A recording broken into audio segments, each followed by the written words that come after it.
Assalamualaikum warahmatullahi wabarakatuh. Jadi perkenalkan, nama saya Yusri Altarihoran, Escape Nurse MCAP. Saya lulusan S2 keperawatan ya untuk peminatan medical bedah, dan saya lulusan S1 keperawatan dan profesi nurse, dan lulusan S2 keperawatan di tahun 2017. Nah, jadi saya menjadi dosen itu di tahun 2018 dan mengajar di bidang keperawatan medical bedah. Nah, jadi saya mengajar di keperawatan medikal bedah 1, 2, dan juga 3. Itu selama kurang lebih 6 tahun. Nah, jadi mata kuliah medikal bedah ini itu dia ada 3 SKS dan 1 SKS praktik dan 2 SKS dia teori. Nah, jadi sebelum memulai perkuliahan, di awal perkuliahan saya biasanya memberikan RPS atau rencana pembelajaran semester itu di 2 minggu sebelum perkuliahan dimulai. Nah, jadi di setiap akhir pertemuan juga nanti kami selalu mengingatkan saya mengingatkan mahasiswa agar mempelajari topik pembelajaran untuk pertemuan berikutnya. Kemudian di keperawatan medikal bedah sendiri ini merupakan bidang ilmu yang dinamis karena perkembangan ilmu pengetahuan, ya, teknologi dan juga kesehatan. Nah, jadi untuk kebutuhan pasien-pasien yang terus berubah ini tadi, ya, saya berkomitmen ya untuk terus meningkatkan kompetensi di akademik saya dan profesional melalui pendidikan yang berkelanjutan untuk melakukan penelitian, kemudian pelatihan, dan juga seminar-seminar, ya, serta pengembangan metode pembelajaran yang inovatif agar mahasiswa juga nantinya lebih mudah untuk memahami.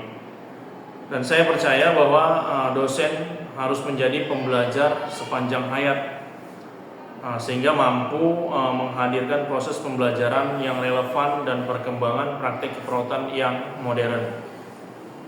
Jadi dalam proses pembelajaran saya juga menerapkan pendekatan student centered learning dengan mengintegrasikan metode diskusi kasus, kemudian problem based learning, kemudian juga evidence based nursing atau IBN, seperti simulasi laboratorium, praktik klinik, dan refleks pembelajaran. Pendekatan tersebut tujuannya apa?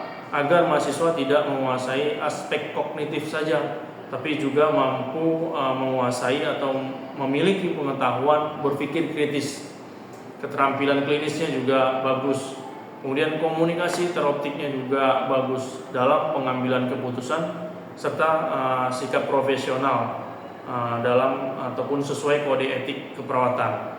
Nah, jadi dalam penyusunan pembelajaran keperawatan medikal bedah, saya juga berkomitmen untuk memastikan ketercapaiannya, ya, capaian pembelajaran lulusan atau CPL dan capaian pembelajaran mata kuliah melalui pembelajaran yang terencana, kemudian terukur dan berpusat pada mahasiswa. Nah, jadi CPMK ini diarahkan agar mahasiswa mampu melakukan pengkajian yang komprehensif secara menyeluruh dan menetapkan diagnosis keperawatan, menyusun intervensi, pelaksanaan implementasi, dan kolaborasi yang interprofesional dan etika profesi dalam setiap praktik pelayanan keperawatan. Pada kegiatan pembelajaran juga saya tetap konsisten dalam menjaga mutu pembelajaran dengan responsif, di mana pembelajaran yang mengemukakan tersampainya materi agar mahasiswa dapat memahami materi tersebut, ya, dengan baik dan memahaminya. Di akhir pembelajaran saya juga melakukan evaluasi berupa post test dan pre-test. Kemudian mahasiswa tadi dapat memahami materi tersebut, dan saya juga melakukan interaktif nih, di mana interaktif membantu saya dalam mentransfer, ya, pengetahuan yang saya berikan kepada mahasiswa. Pada bidang penelitian saya memandang penelitian ini sebagai sarana yang untuk menghasilkan inovasi dan meningkatkan mutu pelayanan keperawatan juga. Nah, jadi fokus penelitian yang saya kembangkan meliputi keperawatan medikal bedah, kemudian manajemen penyakit kronis, edukasi kesehatan, pengembangan intervensi keperawatan berbasis bukti. Nah, jadi hasil penelitian saya ini saya diarahkan tidak hanya untuk publikasi ilmiah ya, tapi juga sebagai dasar penyusun bahan ajar pengembangan praktik keperawatan serta rekomendasi kebijakan pelayanan kesehatan. Nah, jadi saya memiliki komitmen untuk terus meningkatkan kualitas ya tridharma perguruan tinggi melalui publikasi ilmiah yang bereputasi, pengembangan media pembelajaran digital, kemudian penyusunan buku ajar, pengembangan model intervensi keperawatan berbasis evidence serta kolaborasi dan penelitian pengabdian dengan berbagai institusi kesehatan. Di mana penelitian saya itu nanti tentang keperawatan medikal bedah dengan sistem onkologi ya. Nah, jadi saya berharap dapat berkontribusi dalam menghasilkan lulusan perawat yang kompeten ya, berkarakter adaptif terhadap perkembangan teknologi serta mampu bersaing di tingkat global. Jadi saya meyakini bahwa profesi pendidik bukan hanya bertugas mentransfer ilmu pengetahuan, tapi juga membentuk karakter, kompetensi, dan profesionalisme calon perawat agar mampu memberikan pelayanan yang aman, bermutu, berbasis bukti ilmiah, serta berorientasi pada kebutuhan pasien. Nah, jadi bagi saya pendidikan keperawatan merupakan intervensi jangka panjang dalam meningkatkan kualitas kesehatan masyarakat. Jadi mungkin itu saja penjelasan saya terkait dengan mata kuliah medikal bedah yang saya ampu, yang saya bawakan. Lebih dan kurang saya mohon maaf. Billahi taufiq wal hidayah. Wassalamualaikum warahmatullahi wabarakatuh. Assalamualaikum warahmatullahi wabarakatuh. Selamat pagi menjelang siang untuk kita semua. Bingung jadi jawabnya. Sehat hari ini kan? Sehat. Sama kayak minggu yang lalu sehatnya ya. Ini hadir semua nih mahasiswa. Gak ada yang cabut nih ya. Saya kira udah malas ketemu saya lagi, jadi hari ini gak masuk, tapi alhamdulillah masuk semua ya. Nah, jadi sebelum kita masuk ke materi, seperti janji saya minggu lalu, untuk kalian membaca dan melihat RPS, hari ini kan kita membahas terkait dengan kanker atau onkologi ya kan, di medical bedah kali ini. Nah, jadi dari kalian ada nggak yang mengetahui apa sih itu kanker? Saya Pak. Ya, silakan. Kanker itu penyakit ganas. Kanker itu penyakit ganas, ya kan? Mungkin ada lagi yang lain? Nggak ada. Ya. Oke, nanti akan kita bahas apa sih itu kanker ya, penyakit ganas. Terima kasih. Nah, jadi sebelum masuk ke materi, capaian pembelajaran kita sama seperti yang lalu, yang menjelaskan konsep dasar kanker, faktor risiko dan patofisiologi kanker, kemudian melakukan pengkajian perawatan pada pasien kanker ya, kemudian menetapkan diagnosa sesuai dengan standar keluaran keperawatan yaitu SDKI, CP, SLKI ya. Nah, jadi konsep dasar kanker sendiri yaitu kanker adalah penyakit tandai dengan pertumbuhan sel yang abnormal ya, dia bertumbuh secara cepat tapi tidak normal ya, dan dia mampu menginvasi yang membunuh atau merusak, mengganggu sel-sel di sekitarnya yang sehat dan yang normal tadi diganggu sama dia. Nah, itulah konsep dari kanker sendiri, dan dia bisa bermetastasis nih, pindah ke tempat yang lain, dari satu tempat ke tempat yang lain mengikuti aliran darah kita. Nah, itulah sifat dari kanker ini, makanya sangat luar biasa berbahaya kanker ini. Nah, karakteristiknya ini seperti ini ya, pertumbuhan tidak terkendali, kehilangan fungsi yang normal, tidak mengalami apoptosis dan membentuk pembuluh darah baru ya, dia membentuk pembuluh darah baru untuk dia bertumbuh lebih cepat ya.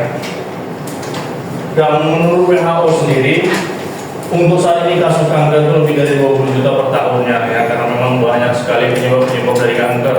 Yang pertama itu tadi penyebabnya dari mutasi di DNA kita sendiri, kemudian dari faktor keturunan juga bisa, keluarga kita ada yang terkena kanker, mungkin bisa kita terkena kanker, kemudian dari paparan zat kimia berbahaya ya, seperti yang sekarang ini lagi marak dibahas itu terkait penggunaan galon air isi ulang yang mengandung BPA gitu. Jadi kita konsumsi setiap hari, kemudian pemakaian alat-alat makan kita, piring, sendok dan yang lainnya dari bahan plastik ya, yang tidak bebas BPA ya, tidak BPA free.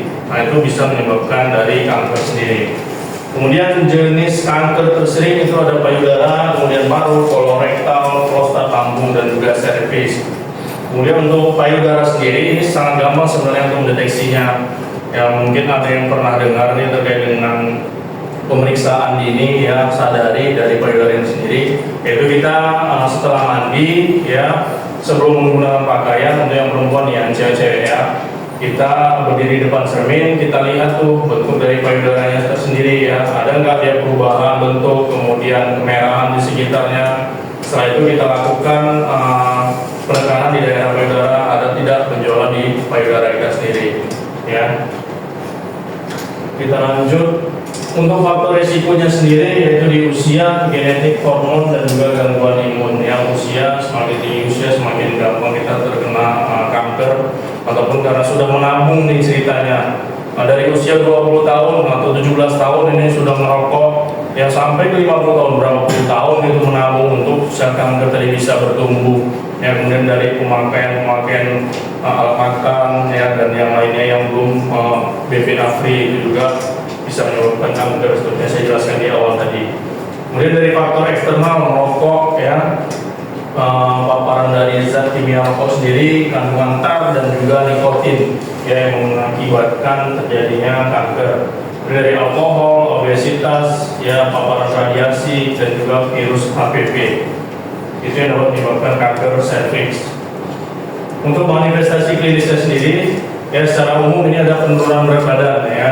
Jadi kalau kita melihat temannya ada yang mengalami penurunan berat badan, jangan langsung kita vonis bahwasanya dia itu kena kanker ya. Mungkin kita tanya dulu udah berapa lama dietnya ya kan. Jadi jangan langsung kita vonis kalau kena kanker ya, enggak, ternyata dia diet ya kan. Diet apa? COD apa OCD lu? COD ya? Nggak tahu. Oh COD itu Shopee ya. Ya kan, cash on delivery. Nah, jadi kan ada tuh diet yang diajarkan OCD kayaknya ya, atau DBD nggak tahu lah saya. Mungkin diet ditanya dulu, jangan kita vonis dia itu kena kanker. Kemudian ada nafsu makan menurun. Nah ini juga nafsu makan menurun, ditanya dulu kenapa, apakah dia lauknya itu aja ya kan, sarannya untuk ganti lauk atau ganti tempat makan. Jadi jangan kita vonis dia langsung terkena kanker. Dan adanya nyeri, mudah lelah, demam, benjolan, perdarahan abnormal, batuk kronis, sampai ke pembesaran kelenjar getah bening. Sampai sini ada yang ingin tanyakan? Nah, oke kita lanjut ya, bisa ya? Nanti saya bertanya ke kalian, kayak di post-test ya nanti, makanya harus dipahami betul ya terkait dengan kanker ini.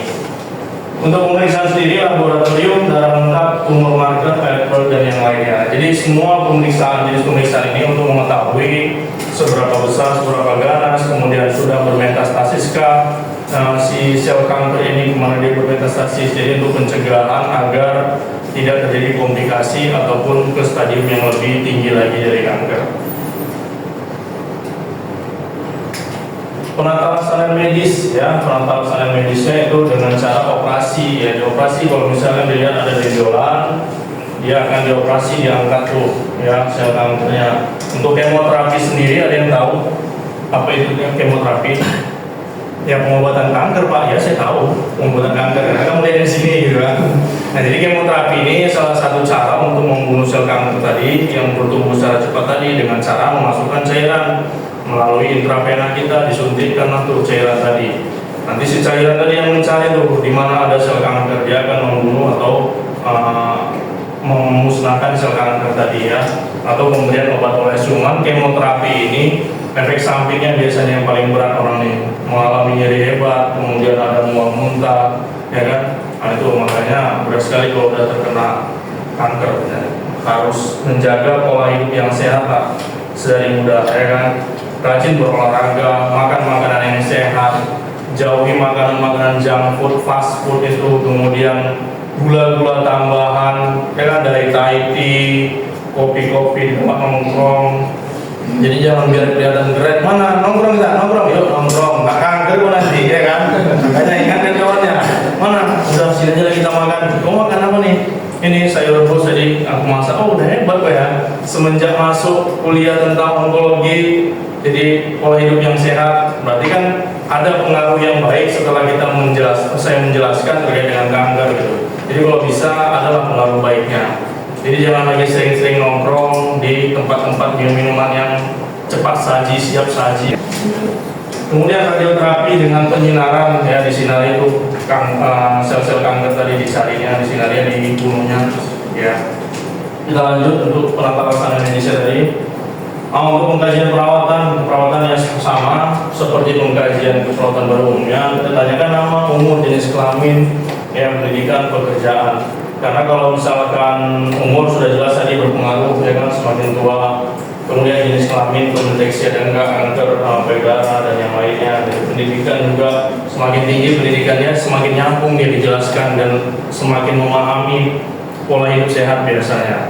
Ya jangan kalau udah sekolah kita tinggi-tinggi dijelaskan kayak gini pola hidup yang sehat, enggak juga, ya kan, tetap juga. Untuk riwayat kesehatan sendiri, keluhan utama saya merasakan nyeri hebat pada payudara. Kalau udah merasakan nyeri hebat pada payudara, udah langsung cepat aja diperiksakan, ya, untuk pemeriksaan klinis dan yang lainnya. Lama sakitnya, stadium kankernya, riwayat kemoterapi, riwayat operasi keluarga dan juga riwayat kanker. Pemeriksaan fisik head to toe jelas kita lakukan pemeriksaan head to toe, ya.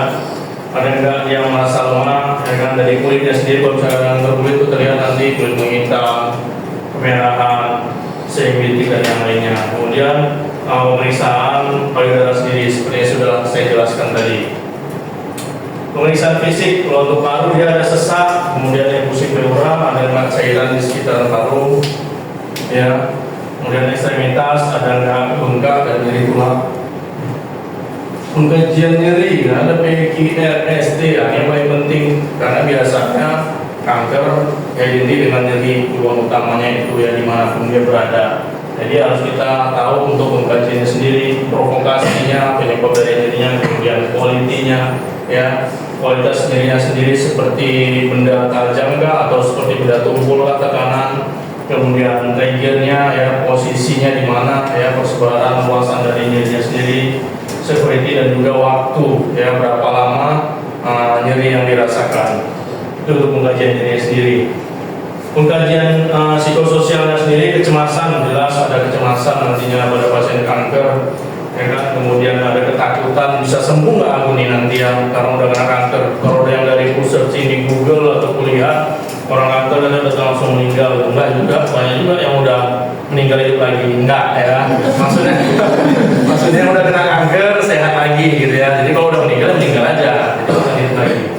Kemudian depresi dan juga dari pengkajian spiritual sendiri. Mungkin kalau kalian yang udah pernah belajar atau dengar kata-kata ustadz atau pendeta, ya bolehlah dinasihati pasien kanker tadi, gitu kan, nantinya. Kalau misalkan dia udah depresi, kita nasihati tadi ya, biar lebih semangat dia nanti. Selanjutnya diagnosis keperawatan menurut SDKI, ya, Standar Diagnosis Keperawatan Indonesia. Ada nyeri kronis, jelas ini yang paling utama nih pada pasien kanker. Selanjutnya nutrisi kurang dari kebutuhan tubuh. Mengapa? Karena pasien kanker tadi nggak selera makan. Walaupun kita ganti lauknya pakai KFC, belum tentu juga selera makan, ya. Kemudian kelelahan, resiko infeksi, gangguan integritas kulit, ansietas, gangguan citra tubuh dan juga defisit pengetahuan. Lanjutan luaran dari keperawatan sendiri, nyeri kronisnya nantinya kita harapkan akan berkurang. Kita kaji berapa dia tingkat skala nyerinya, kita berikan terapi, ya. Kalau di keperawatan itu ada teknik relaksasi kah, ya kan, distraksi kah, pengalihan pikiran itu tadi dengan kita ajak berbicara, bercanda, turun atau skala nyerinya. Jadi diharapkan jadi nyeri yang tadi bisa berkurang. Tapi kalau misalkan biasanya nyeri kronis, ini kita sudah kolaborasi dengan pemberian terapi pengobatan, ya, dengan dokter. Tapi kalau misalkan masih nyeri ringan ataupun sedang, bisa kita mandiri memberikan asuhan perawatannya, ya, dengan cara teknik relaksasi dan yang lainnya. Kemudian status nutrisi membaik, ini yang kita harapkan. Udah kita edukasi, kita ganti lauknya, kita tanya apa kesukaan dia, kata dia mau makan sambil berbicara dengan kita, tiba-tiba udah habis nasi sebaskol, ya kan. Alhamdulillah, ya. Jadi status nutrisinya membaik. Kemudian tingkat ansietasnya juga menurun. Kalau udah melihat wajah kita tadi berseri-seri, ya kan, kita datang dengan dia rapi, ya. Jadi tingkat ansietasnya juga menurun, nggak cemas lagi pasiennya tadi setelah kita berikan pendidikan kesehatan. Lanjut, intervensi perawatannya ini bisa kita berikan, ya. Kalau untuk observasi sendiri, identifikasi lokasi nyerinya di mana, kemudian skala nyerinya berapa, terapnya sendiri, posisi yang nyaman, teknik relaksasi yang udah saya jelaskan tadi ya kan, biar dia rileks, tenang ya, baik itu dengan musik kah, dengan berbicara kah ya. Kalau ada kalian sini yang sering-sering atau bisa stand up comedy, mungkin bisa jadi terapi relaksasi nanti untuk pasien kankernya ya kan. Kemudian distraksi kompres sesuai indikasi. Untuk kolaborasi analgetik tadi yang sudah saya jelaskan, kalau misalkan nyerinya sudah hebat, nyeri kronis ya dengan pemberian analgetik biasanya kolaborasi. Kemudian manajemen nutrisi, observasi berat badan, indeks massa tubuh kita ukur. Kemudian untuk terapinya sendiri, dia tinggi protein, porsi kecil namun sering. Jadi jangan pernah dipaksakan pasien tadi untuk makan cepet-cepet dan banyak, nggak akan bisa. Jadi porsinya sedikit-sedikit aja nih, tapi sering kita kasih per 2 jam, per 3 jam, atau diselingi dengan makanan yang lain seperti cemilan-cemilan atau snack ya, yang sehat. Tapi kolaborasi dengan ahli gizi untuk mencegah infeksi, tanda-tanda infeksi harus kita lihat. Kemudian hand hygiene, perawatan muka steril, untuk kolaborasinya kemudian antibiotik.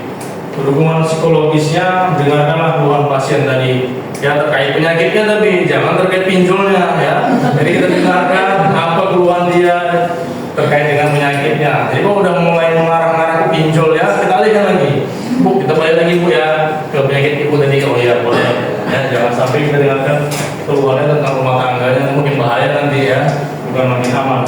Kemudian berikan dukungan emosional, libatkan keluarga dan juga konseling secara spiritual tadi ya. Atau kalian nggak pernah dengar kata pendeta atau ustaz ya, jadi YouTube, cari di YouTube ya. Edukasi untuk penyakit kanker, efek samping kemoterapi, nutrisi, pencegahan infeksi, dan jadwal kontrol kita ingatkan kapan ya.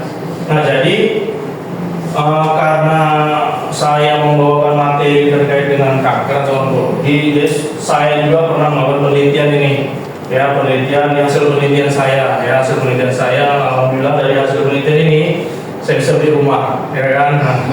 Karena hasil penelitian ini ada duitnya, besar dananya, besar duitnya. Jadi kalian pun nanti jangan hanya mendengarkan, oh saya pernah meneliti, bapak itu pernah meneliti. Kalau bisa telepon saya, Pak gimana caranya Pak, biar saya juga mau meneliti nih Pak. Kalau bapak bisa beli rumah, saya bisa beli mobil gitu. Jadi betul, ini penelitian juga oleh pemerintah loh. Pengaruh latihan fisik dengan flexibility exercise. Jadi pasien kanker tadi kan dia lemah badannya, lelah gitu kan, nggak bisa nggak mau ngapa-ngapain. Jadi saya latih dengan flexibility ini, exercise ringan aja, gerakan tangan, gerakan kaki, saya dapat rumah. Kan alhamdulillah. Makanya kan juga gitu. Jadi dari kelemahan-kelemahan dari pasien ini tadi, nah itu bisa kalian buat penelitian kalian sendiri nantinya. Gimana cara menelitinya biar pasien ini tadi teratasi masalahnya.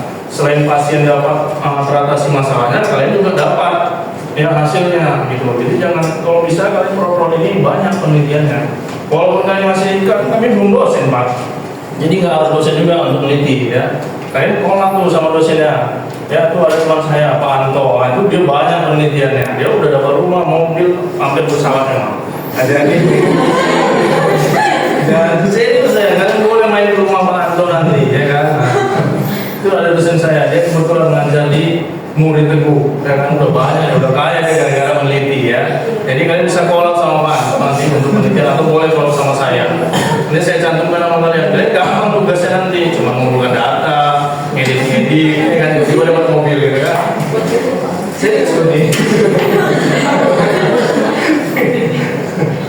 Mau tentang mana dia nanti? Oke, berdasarkan hasil penelitian ini ya, flexibility dapat direkomendasikan sebagai intervensi perawatan non farmakologis. Jadi dipakai ini nantinya untuk terapi non farmakologis ya. Tapi pada pasien-pasien yang kelelahan yang ringan lah, nggak terlalu berat ya kan.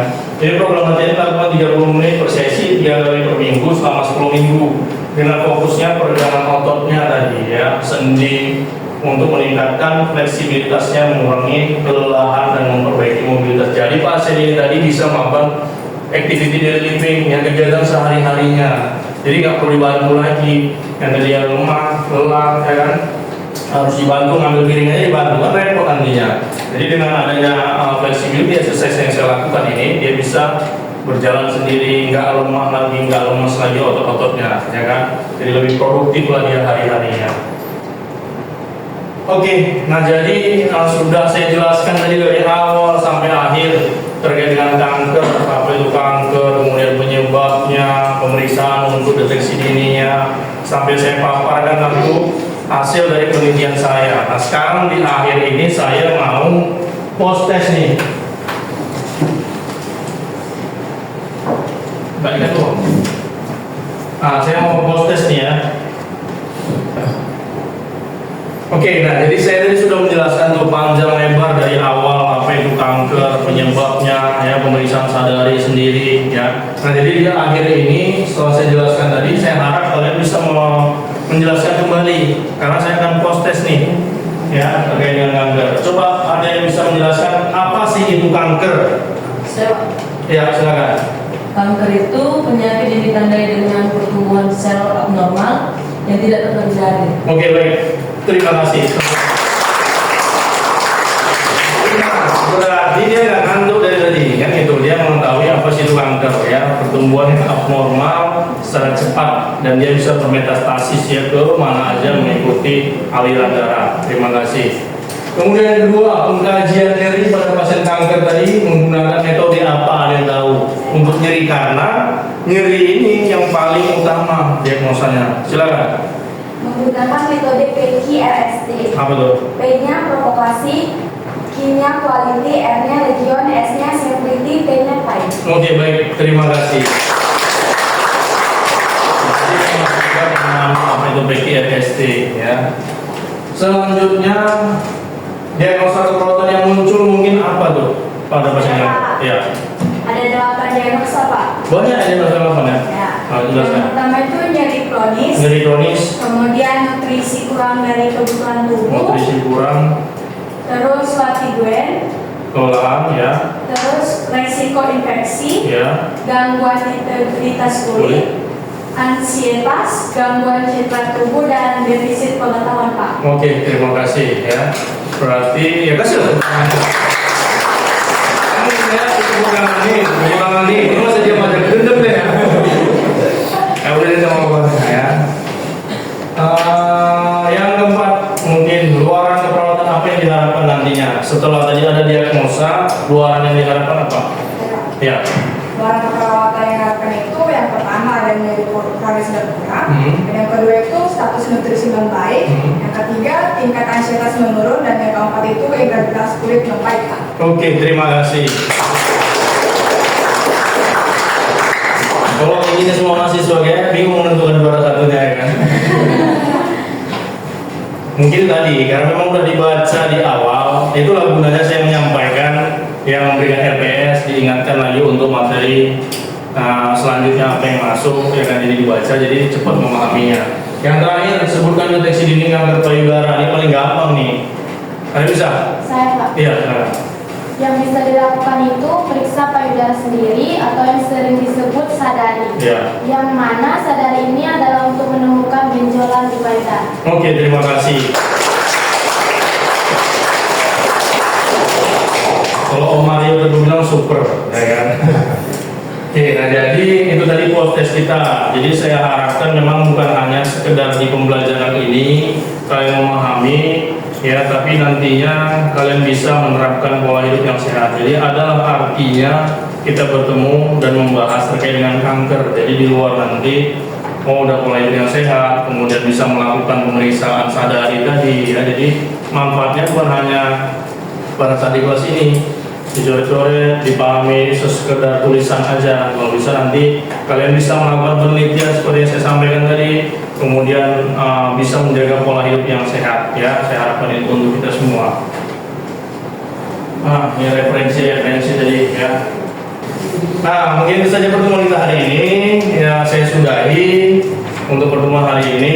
Untuk pertemuan selanjutnya, ya nanti saya akan berikan lagi nanti ke si Pen. Mana si Pen-nya? Nah, kamu nanti saya kontak melalui WA atau Instagram, ya. Nanti saya bagikan ke kamu untuk pertemuan selanjutnya nanti apa yang mau dibahas. Dan dilihat lagi di RPS nanti pertemuannya dengan siapa lagi. Nanti kontra waktu lagi dengan saya ya, 1 hari sebelumnya. Jadi enggak bentrok nanti ya. Ya mungkin itu saja. Kalau tidak ada lagi yang ingin tanyakan, saya sudahi. Wassalamualaikum warahmatullahi wabarakatuh. Selamat siang. Siap.